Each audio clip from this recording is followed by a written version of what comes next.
Shri N Sreekumar, ഇപ്പോൾ റെജി ലൂക്കോസ് പറഞ്ഞതിന് മറുപടി എന്താണ്? പിണറായി വിജയനെ കുറിച്ച് നല്ലത് പറയാൻ അത് കേൾക്കുമ്പോൾ ഇത്ര വലിയ അസഹിഷ്ണുത എന്തിനാണ്? വിജയനോട് ആർക്കും അസഹിഷ്ണുതയില്ലല്ലോ. ഒരാളോട് മറ്റൊരാളെ കുറിച്ച് ഒരു പുകഴ്ത്തി പാട്ട് എഴുതാൻ പറയുമ്പോൾ നമ്മൾ എന്തിനാ അസഹിഷ്ണുതയെ കൊള്ളുന്നത്? പക്ഷെ അതൊരു പാർട്ടിയുടെ മുഖ്യമന്ത്രിയും ഒരു പാർട്ടിയുടെ പോളിറ്റ് ബ്യൂറോ മെമ്പറും ആ പാർട്ടിയുടെ തത്വസംഹിതയ്ക്ക് എതിരുമാണെന്ന് ഒരു വാർത്തയോ ചർച്ചയോ വരുമ്പോഴാണ് നമ്മൾ ശ്രദ്ധിക്കുന്നത്. പിണറായി വിജയനോടുള്ള ജനങ്ങളുടെ സമീപനം എന്താണെന്നുള്ളത് കഴിഞ്ഞ ലോക്സഭാ തെരഞ്ഞെടുപ്പിലും പാലക്കാട് ഉപതെരഞ്ഞെടുപ്പൊക്കെ കണ്ടതാണ്. അപ്പൊ അത് മാറ്റി നിർത്താം.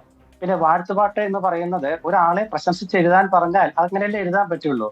ആ പ്രശംസ കേൾക്കാൻ ഞാൻ തയ്യാറാണ് എന്നൊരാൾ തീരുമാനിച്ചാൽ അത് നമുക്കൊന്നും ചെയ്യാനില്ല. ആർക്കാ അസഹിഷ്ണുത? നമുക്കിത് രസകരമാണ്, ഒരു തമാശയാണ്. കാരണഭൂതൻ എന്ന പേര് കേരള രാഷ്ട്രീയത്തിൽ എങ്ങനെയാ വന്നത്?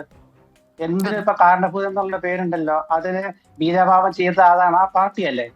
നിങ്ങൾ മനസ്സിലാക്കാത്തൊരു കാര്യമുണ്ട്. അതായത് മുഖ്യമന്ത്രി പിണറായി വിജയനെ പുകഴ്ത്തുന്ന പാർട്ടികൾക്ക് കേരളത്തിലെ CPM അംഗീകാരം കൊടുത്തിരിക്കുകയാണ്. നിങ്ങൾ പാടിക്കോളൂ, നിങ്ങൾ പുകഴ്ത്തിക്കോളൂ എന്ന് പാർട്ടി പറയുകയാണ്. കാരണം പിണറായി വിജയൻ വളരെ മുകളിലാണ്, കത്തുന്ന സൂര്യനാണ്, അടുക്കരുത് കരിഞ്ഞു പോകും എന്ന് പാർട്ടി സെക്രട്ടറി പറയുന്നു.